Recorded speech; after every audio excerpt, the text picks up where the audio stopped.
Muito bem, meus irmãos, é um dia especial na vida das igrejas. Eu quero agradecer por me incluírem nesta homenagem. Eu estou há tão pouco tempo com os irmãos, tudo tem acontecido de forma tão diferente. Conversava com o pastor Jared, que amanhã ou depois contar esse nosso encontro realmente é algo que impressiona, porque nem ele me conhecia pelas redes, mas nós não nos conhecíamos pessoalmente, e foi por causa de um SMS, de um torpedo, que ninguém mais usa torpedo, mas eu fui torpedeado, né? E eu agradeço a Deus, porque estou com a minha família aqui, feliz da vida, adorando a Deus na beleza da sua santidade. Amém. Quero convidá-los a que abram a Bíblia no texto que se encontra em Hebreus. Um dos versos, inclusive, já foi lido, porém, eu gostaria de me deter nos dois. Hebreus capítulo 13,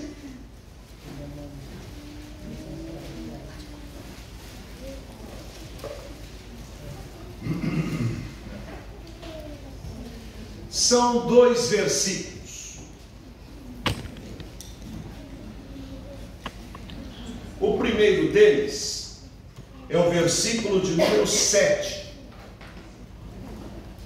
Assim diz a palavra de Deus: lembrai-vos dos vossos pastores, que vos falaram a palavra de Deus, a fé dos quais imitai, atentando para a sua maneira de viver.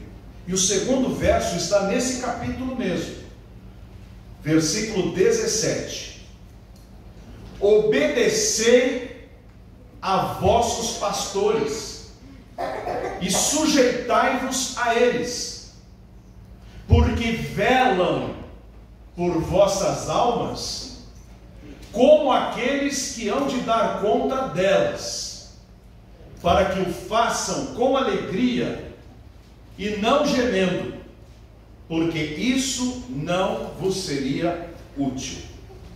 Não feche a sua Bíblia.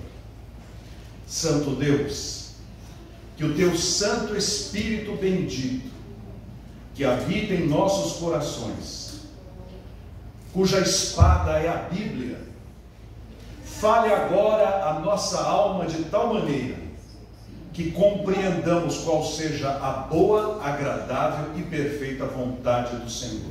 Amém. Em nome de Jesus. Amém. Amém.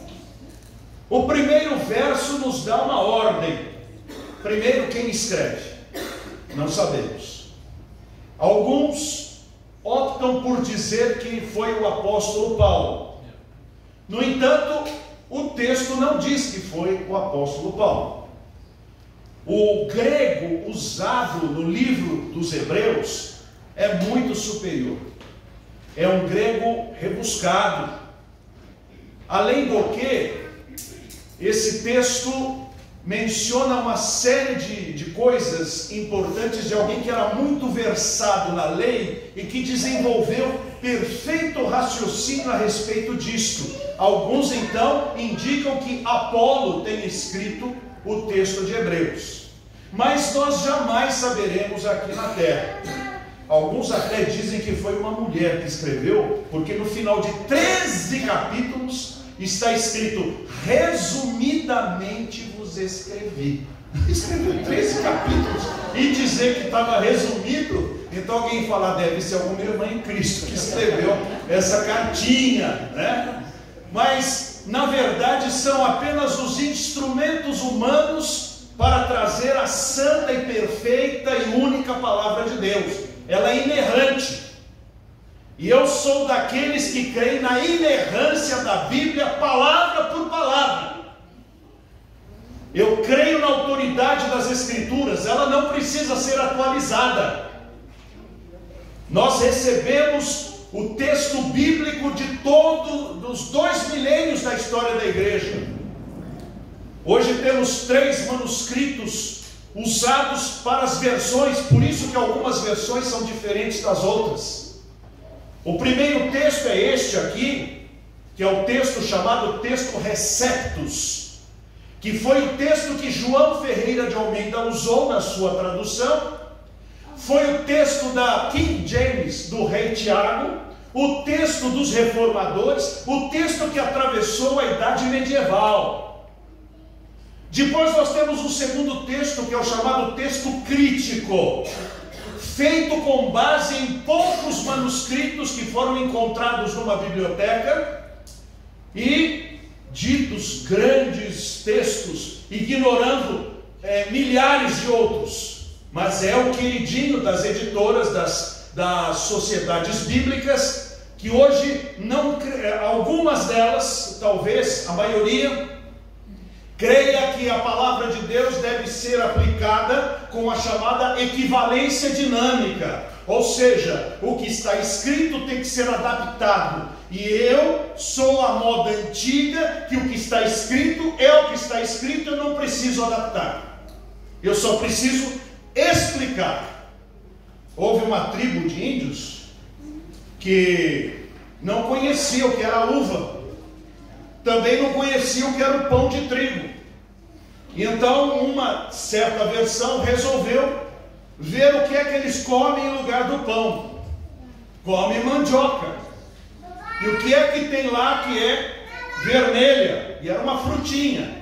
Então na hora de traduzir, disseram: e o Senhor tomou a mandioca e repartiu entre eles. Isso é adulterar a palavra. Deveria muito mais apropriadamente dizer pão é uma coisa feita de um cereal chamado trigo, que eles comiam lá, e é isso aí que foi usado. Nós não precisamos consertar a Bíblia. E há um terceiro texto. Eu citei o texto Receptus, que é o mais antigo, o texto crítico, que é o mais novo, e agora os teólogos e os grandes filólogos estão preferindo um outro chamado texto majoritário. O que é o texto majoritário? É a soma de todos os manuscritos encontrados e feita ali a seleção, o que é que tem em todos. Então esse é o chamado texto majoritário. Mas a verdade, meus irmãos, é que esta palavra seguiu milênios e os irmãos podem ter na sua mão uma versão, uma tradução fiel às Escrituras Sagradas, e é o que nós precisamos para o bem da nossa alma. Hebreus foi escrito para explicar a transição entre a velha aliança e a nova aliança. O que era a velha aliança? A aliança feita nos mandamentos das tábuas da lei e reconhecida por Deus através do sangue do cordeiro que foi derramado, e o povo fez uma aliança com Deus, o povo de Israel. Mas era uma aliança condicionada à obediência de Israel. Israel desobedeceu, quebrou a aliança. Então Deus, através dos profetas, prometeu que viria um tempo em que ele faria uma nova aliança, não nas tábuas de pedra, mas no coração das pessoas, tirando o coração de pedra e colocando um coração de carne, fazendo com que as pessoas não precisassem ser instadas para obedecer ao Senhor, porque esta obediência viria de dentro. Foi quando Jesus veio e estabeleceu a nova aliança. Não mais do sangue dos cordeiros, mas do sangue dele, Cordeiro de Deus, que tira o pecado do mundo. Então a velha aliança, ela nos serve de padrão, porque o mesmo Deus da antiga é o Deus da nova. O padrão moral, o padrão espiritual é o mesmo, Deus não muda. O próprio livro de Hebreus diz: Jesus Cristo é o mesmo ontem, hoje e eternamente. Agora, a lei cerimonial foi cumprida em Jesus. Nós não precisamos mais praticar as cerimônias, porque Jesus já cumpriu todas elas. Dito isso, no capítulo 13, o autor já está chegando chegando aos finalmente desta carta. E nestes finalmente ele dá instruções ao povo, para que obedecessem aquilo que ele estava colocando. E no versículo 7 ele dá uma ordem, iluminado pelo Espírito Santo. Ele diz: lembrai-vos dos vossos pastores, aqueles que vos ensinaram a palavra de Deus. Ninguém que está aqui, se for alcançado pela graça do Senhor, se foi regenerado, o foi apenas, apareceu. Alguém portou a palavra de Deus para você. Como diz a própria Bíblia, a fé vem pelo ouvir, e o ouvir a palavra de Cristo. Alguém pregou o Evangelho para você. Essa pessoa que lhe pregou o Evangelho é o seu pai na fé. É aquele que lhe gerou em Cristo. E quando você foi batizado, você estava debaixo de um pastor. E o texto diz: lembrai-vos dos vossos pastores. Eu me converti em 1980. Eu tinha 14 anos. Não tive o privilégio que essas crianças têm de serem criados na casa do Senhor. Eu tentava servir a Deus do jeito que eu sabia. Eu ia a uma casa que era dita do Senhor, mas cujo ensinamento não era aquele que o Senhor queria para a minha vida. Mas um dia o pastor Timofei Diakov, da Igreja Batista em Sumarezinho, cruzou meu caminho, me entregou um folheto. Eu sou fruto de um folheto. Os irmãos acreditam? Eu fui convertido porque um pastor colocou nas minhas mãos um folheto proclamando a palavra de Deus. E lá na sua casa ele me explicou o caminho da salvação. E no dia seguinte, no culto, eu fui convertido pelo Espírito Santo, e o Senhor regenerou a minha vida. Depois de 2 meses ele me batizou, e no domingo seguinte ele foi embora. Foi para Lins pastorear a igreja de lá. Eu não larguei dele até o fim da sua vida em 2017. Ele foi o meu grande mestre. Aqui está dizendo: lembrai-vos dos vossos pastores. Eu estou me lembrando dele. Eu me lembro do irmão Sebastião Emerick, um homem analfabeto de pai e mãe, que aprendeu a ler na Bíblia. Converteu-se enquanto trabalhava num alambique de família. Um pastor da época antiga, chamado Rodrigues e Rodrigues, tomava o trem, ia para uma fazenda, pregava e ia embora. Numa dessas pregações, Sebastião se converteu. Sebastião bebia, parou de beber. Sebastião passou a congregar e perguntava para as pessoas: o que significa isso, o que significa aquilo? Aprendeu a palavra. Veio para São Paulo, foi trabalhar, e com um salário pequenino, comprou a sua casa, criou as suas 4 filhas, e tornou-se daquela igreja o vice-presidente, sempre presente nos interregnos dos pastores que saíam, e o meu grande professor de Bíblia. Eu aprendi com Sebastião o que nunca aprendi com muitos doutores, porque Sebastião tinha um doutorado da comunhão com Deus. Ele leu 323 vezes a Bíblia Sagrada. E ele, aos 94 anos, chamado pelo Senhor, foi morar no céu. Eu ainda tenho 2 ou 3 pregações que eu filmei dele para a recordação daquele meu grande mestre. Israel Teixeira de Freitas, outro membro da igreja, e que me ensinou os rudimentos da fé.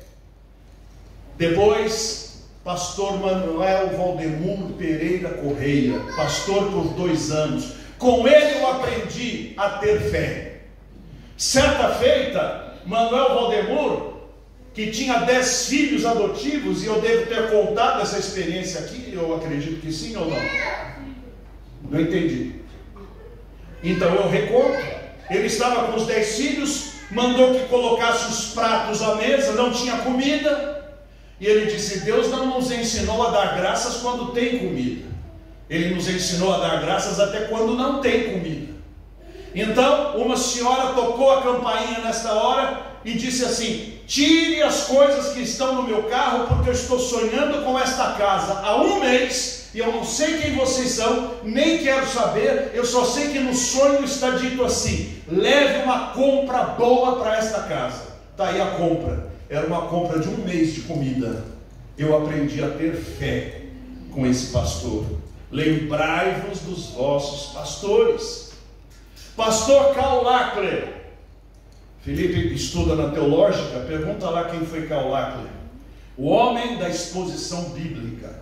Foi meu pastor por 8 meses. Aprendi o que é pregar a palavra de Deus com aquele homem, um professor alemão, mas dos Estados Unidos, origem alemã, um homem muito ponderado. Pastor Antônio Mendes Gonçalves, que na convenção ocupou uma série de funções, mas foi o pastor da primeira igreja batista de Atibaia. Fui sua ovelha também. Depois saí de Sumarezinho e fui para Vila Mirante. Ali pastor Albino Faustino, da Naba. Pastor Albino Faustino foi meu pastor, está vivo ainda, deve ter 94 ou 95 anos, mora numa casa de repouso. Nunca me esqueci daquele homem de Deus. Cavalcando os meus arquivos de vídeos, encontrei uma pregação dele também, de muitos anos atrás. Saindo da Vila Mirante, eu fui procurado pela igreja de Vila Souza para ser o seu evangelista, pastor Rivaldo Vieira Barreto. Ele era funcionário da Guararapes e tinha que voltar para Natal, mas queria deixar alguém na frente da igreja, e ele quis que eu ficasse. Em 87 eu comecei o meu ministério pastoral sem ordenação, e ele foi o meu último pastor direto. O que eu fiz aqui? Eu me lembrei dos meus pastores. Se eu perguntar a você, você se lembra dos seus pastores? Você se lembra quem foram eles? Ou quem são eles? E se você se lembra, você se preocupa em ligar para ele, em visitá-lo, em dar um sinal de vida, em dizer que você continua andando com Jesus, para que ele fique feliz, alegre e satisfeito? Pois eu digo ao irmão, se cada um de nós que foi ganho para Jesus pudesse valorizar aqueles que trabalharam com afinco para nos levar a Cristo, para nos transformar em bons discípulos do Senhor, nós teríamos muito mais gratidão e o Senhor ficaria muito mais feliz conosco. Portanto, eu não tenho mais esta alegria de poder procurar o pastor Timofeio. Em 2017 ele foi embora. Nem o irmão Sebastião, ele já foi embora. Nem o pastor Israel, ele já foi embora. E pastor Rival já foi embora. Pastor Valdemiro já foi embora. Mas enquanto eles estavam vivos, eu segui o que estava escrito aqui: lembrai-vos dos vossos pastores. Eu gostaria de instar com os irmãos para que se lembrem dos seus pastores, para que se lembrem de quem partilhou da palavra de Deus com os irmãos. O segundo versículo é para onde nós vamos, é o 17. Diz assim: obedecei a vossos pastores e sujeitai-vos a eles, porque velam por vossas almas, como aqueles que hão de dar conta delas, para que o façam com alegria e não gemendo, porque isso não vos seria útil. O que é que Deus nos ordena através desse texto? Que sejamos obedientes ao pastor de nossa congregação. Claro, a congregação deve ser bíblica, e o pastor deve estar firmado na palavra. Porque se ele for um pastor que não firmou os seus passos na palavra, obedecê-lo é pecado, e participar desta congregação é uma hipocrisia. Diz a palavra de Deus: poderão andar dois juntos se não estiverem de acordo? Logo, se eu não somo aquele tipo de evangelho que está sendo pregado, e aquele tipo de ordenanças que está sendo dado, porque não estão na palavra de Deus, aquele não representa um pastor para mim, que sou um convertido, um regenerado pelo poder do Espírito Santo. Mas vamos partir agora do pressuposto que estamos numa boa igreja e que estamos sendo pastoreados por um bom pastor. Obedecei aos vossos pastores. A obediência é o que Deus espera de um crente. Obediência à palavra, porque o que um pastor bíblico pede não é aquilo que é o seu capricho, mas é aquilo que está escrito na santa palavra de Deus. Portanto, obedecê-lo é obedecer aos mandamentos da palavra. Não há espaço dentro da igreja para rebeldia. Rebeldia ao que está escrito. Aqui não está em xeque decisões eclesiásticas, assuntos de assembleia, se pinta a igreja de bege ou se pinta de marrom. Não são assuntos desse tipo, desse porte, mas são assuntos do porte: jovens, não sejam promíscuos, porque isto é prostituição. Não tomem a forma do mundo, mas transformai-vos pelo poder da palavra.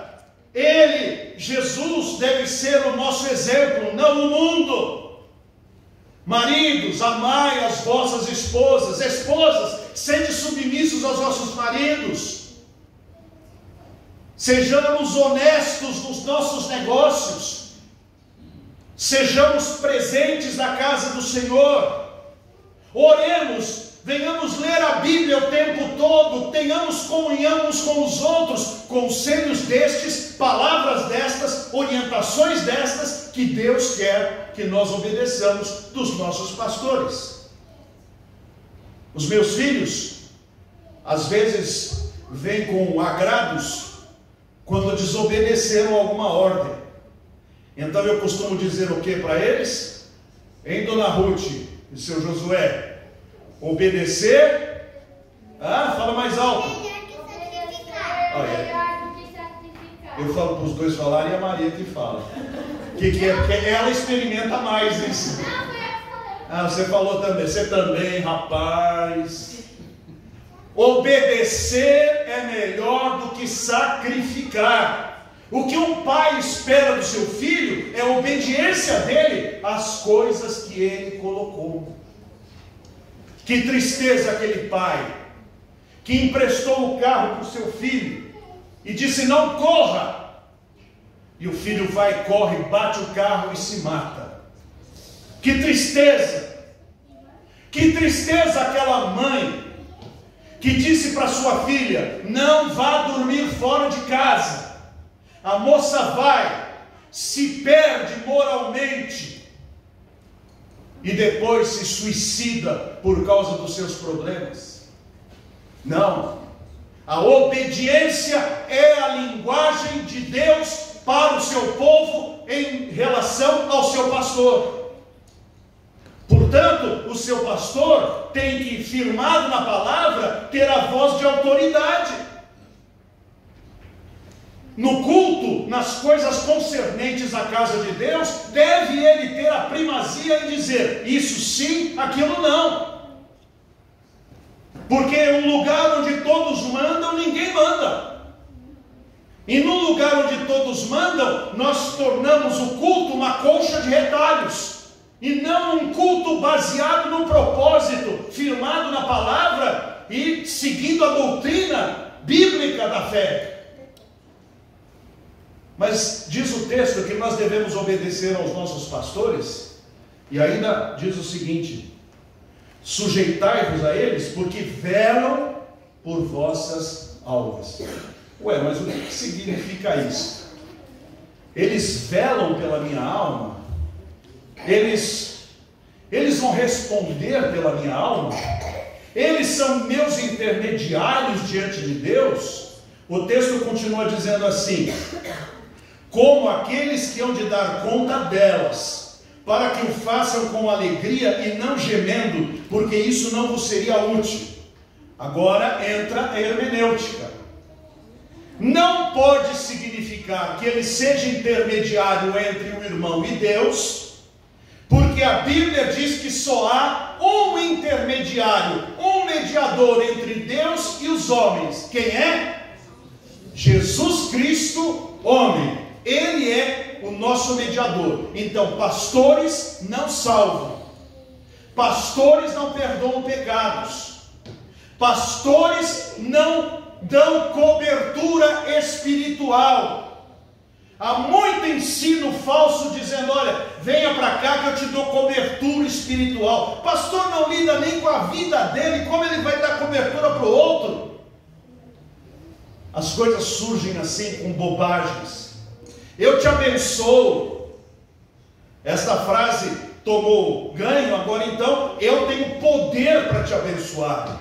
Deveríamos dizer: eu te abençoo em nome do Senhor nosso Deus, porque é Ele quem nos abençoa, é em nome dEle que eu abençoo você.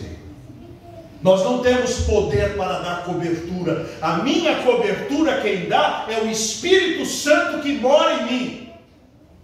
Mas diz a Bíblia que Ele é como quem vai dar conta da minha vida diante de Deus, e que Ele deveria fazer isto alegre e não gemendo. Como é que isso aqui se traduz? Qual é o título que este líder recebe? Está escrito aqui qual é o título dele. Ele é o quê? O começo do versículo diz: o que ele é? Pastor. Um pastor tem o quê? O que um pastor tem? Ovelhas. Lá no Peru, como é que chama aqueles animais lhamas, né? Como chama quem cuida das lhamas? É pastor também? Pois é. Ele tem os animais. Essas ovelhas desse pastor são dele? São dele? Não. Nós somos ovelhas de Jesus. Ele é o ajudante de Jesus. Então ele tem estas ovelhas de Jesus sob seus cuidados. Então um dia esse pastor vai prestar contas diante do dono das ovelhas. E o dono das ovelhas vai dizer assim: olha, cadê o João? Cadê o Pedro? Cadê o Isaac? Cadê o Felipe? Cadê a Maria? Cadê a Sebastiana? Cadê a Genoveva? Cadê a Vera? Cadê a Elaine? E o pastor vai chegar e vai dizer: olha, Senhor, fulana se perverteu, abandonou a fé. O fulano voltou para o mundo, fez maus negócios. O outro se suicidou. O outro entrou nas drogas. O outro se divorciou, acabou com a família. Pensa que o pastor vai fazer isto alegre? Ele vai fazer chorando. Este choro do pastor, diz o texto, não será útil para nós. Se eu sou um salvo, e uma vez salvo por causa da livre graça do Senhor, estou salvo eternamente, eu não me perco, mas também não vivo na prática do pecado, porque quem vive na prática do pecado não viu o Senhor e nem o conheceu. Mas poderia ter produzido muito fruto e não produziu nada. Vai chegar diante de Deus todo desconfortável e o Senhor vai dizer: mostre-me as suas mãos. E nós vamos dizer: Deus, com todo o tempo que o Senhor me deu, eu não fiz praticamente nada. Que vergonha. E o pastor vai chorar por estas pessoas. Mas em contrapartida a isso, quando o Senhor Jesus, dono das ovelhas, perguntar: e o fulano? Esse fulano, quando ele entregou a vida para o Senhor, ele foi transformado, ele mudou de vida, Ele moralmente se transformou em outra pessoa, e ele levou tanto, Senhor, para o teu caminho. Está aqui, Senhor, é ele. Olha lá os filhos dele, olha os netinhos dele, netinhos da fé. Isso vai ser uma alegria e uma felicidade na vida do pastor. Diz a Bíblia que nós devemos obedecer aos nossos pastores.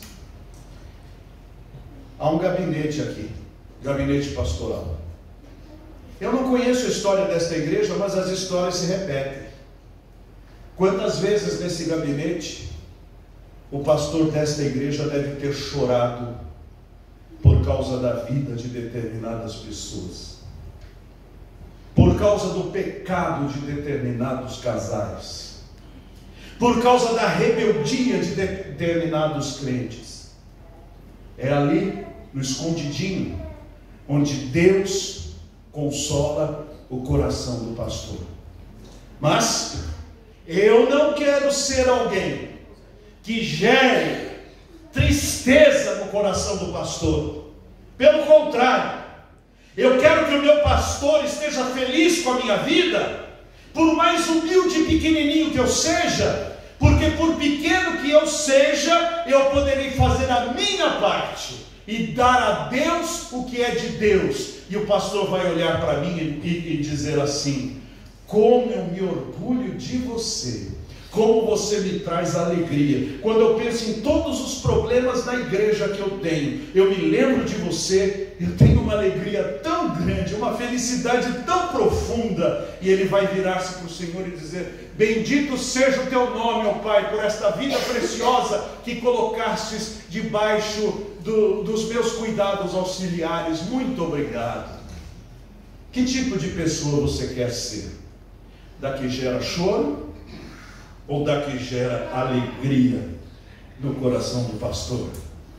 Que estes dois textos, aplicados na nossa vida, provoquem duas atitudes. A primeira, que não nos esqueçamos jamais daqueles que deram a sua vida para a nossa salvação, que pregaram, que testemunharam, que distribuíram uma literatura, de quem ouvimos no rádio, um texto que lemos, não importa, ele foi usado pelo Espírito Santo para a nossa salvação. Vamos dar graças por essas pessoas. E segundo, honrarmos e obedecermos ao nosso pastor, com amor, com cuidado, com zelo. E às vezes pequenas atitudes, meus irmãos, pesam tanto. Às vezes o pastor prega, se esgoela, soa, vai à porta para saudar, não tem um irmão falando da mensagem ou agradecendo por ela. Quantas vezes o pastor vai embora pensando assim: será que eu falei às paredes? Será que eu falei tão mal assim? Será que a palavra não encontrou guarida? Um muito obrigado faz tão bem. Muito obrigado, pastor, por ter vindo. Muito obrigado, pastor, por ter pregado. Muito obrigado, pastor, por ter orado. Muito obrigado, pastor, por ter se preocupado. Eu me lembro uma vez, e com esta eu termino, na porta da igreja, uma senhorinha estava meio triste, e eu falei: minha irmã, o que a senhora tem? Ela disse: pastor, eu estou com uma dor nas costas, o senhor ora por mim? Eu falei: eu oro sim, vem aqui, eu oro agora pelo senhor. Orei por ela, ela foi embora. Domingo que vem, as pessoas passando, e havia um número grande de pessoas, passa essa senhorinha de novo. Eu falei: irmã, as suas costas estão melhores? Ela olhou assustada e disse: o senhor ainda lembra? Eu falei: mas é claro que eu lembro. Essa mulher chorou. E ela disse: eu ocupei um espaço na sua memória, no seu coração. Pastor, eu não tenho palavras para lhe agradecer. No domingo que vem, ela me trouxe um sachê de sabonete. Antigamente fazia, lembra? Espetado com aquela fitinha. Ela é uma senhora de 90 anos. E ela me trouxe um sabonete Rexona lá, exato. E ela me deu com tanto amor, com tanto carinho. A fitinha eu guardei de recordação. Ela já está com Jesus. uma simples atitude gerou uma gratidão. Vamos fazer isso pelo pastor. Pastor, muito obrigado por tudo que o Senhor tem feito por nós. Isso é muito precioso. Isso vale mais que dinheiro. Isso vale mais do que patrimônios. Isso vale mais do que objetos, vale mais do que festejos. É a gratidão expressa o tempo todo. E não é só para o pastor, marido para a esposa, esposa para o marido, filhos aos pais e pais também aos filhos, como aconteceu com a Rutinha, que foi tão bem na prova, foi a melhor nota da escola, e eu tive que felicitá-la e chorar com ela de tanta alegria no meu coração, porque a realização dela é o meu prêmio, é o prêmio da Elaine, é a nossa felicidade, é a nossa alegria. Portanto, meus irmãos, que esta palavra de Deus se aplique em nosso coração e que, primeiro, nos lembremos dos nossos pastores e, segundo, que sejamos obedientes e sujeitos ao pastor de nossa igreja bíblica. Que assim seja. Amém. Amém. Amém. Para quem comentou? É eu, para mim mesmo? Então tá certo. Por favor, vem aqui. Não tem mais nada? Não? Ok. Então, meus irmãos, nós vamos fazer o encerramento do culto. Para este encerramento, eu vou pedir para que você fique de pé. Eu vou impetrar a bênção apostólica de 2 Coríntios, capítulo 13, versículo 13. Depois o irmão se sente em silêncio, ouve o pós-lúdio de um hino, tá? E depois do hino tocado, os irmãos vão à porta cumprimentar. Esse é um hábito maravilhoso, porque este não é outro lugar senão Betel. O que é Betel? Casa de Deus, exatamente. Então vamos à bênção? Fechemos os olhos. A graça de nosso Senhor e Salvador Jesus Cristo, o amor de Deus, o nosso Pai, e a eterna consolação do Espírito Santo seja sobre todos nós, desde agora e para todos sempre. Amém. Amém. Podem sentar.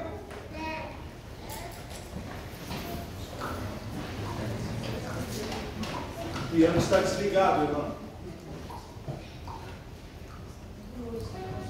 Pronto.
Isso é uma raridade, viu? Graças a Deus por esta igreja.